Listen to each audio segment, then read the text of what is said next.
Sorry is not enough for Afghan survivors of a faulty US drone attack that killed 10 members of their family, including 7 children, says an AP report. Emal Ahmadi, whose 3-year-old daughter Malika was killed on August 29 when the US hellfire missile struck his elder brother's car, told the Associated Press on Saturday that the family demands Washington investigate who fired the drone and punish the military personnel responsible for the strike. That is not enough for us to say sorry, said Ahmadi. The USA should find the person who did it. Ahmadi said the family is also seeking financial compensation for their losses and demanded that several members of the family be relocated to a third country without specifying which country. The AP and other news organizations in Kabul reported after the strike that the driver of the targeted vehicle, Zemerai Ahmadi, was a long-time employee at an American humanitarian organization and cited an absence of evidence to support the Pentagon's assertion that the vehicle contained explosives. The missile struck as the car was pulling into the family's driveway and the children ran to greet Zemerai.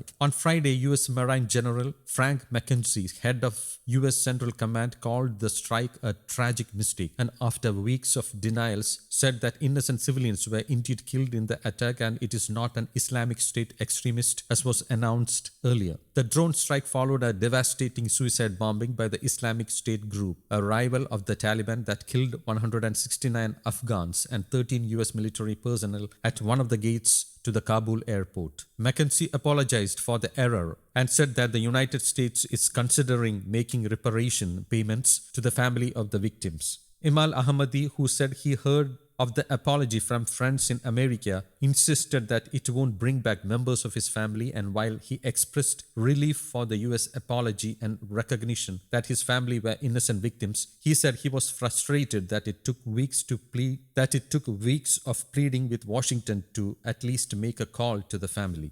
Looking exhausted, sitting in front of the charred ruins of Zemerai's car, Ahmadi said he wanted more than an apology from the United States. He wanted justice, including an investigation into who carried out the strike, and I want him punished by the USA, he said. Zemerai was the family's breadwinner. He had looked after his 3 brothers, including Emal and their children. Now I am then one who is responsible for all my family and I am jobless, said Emal Ahmadi. The situation is not good, said Ahmadi of life under the Taliban. News Desk, Kaumudy Global.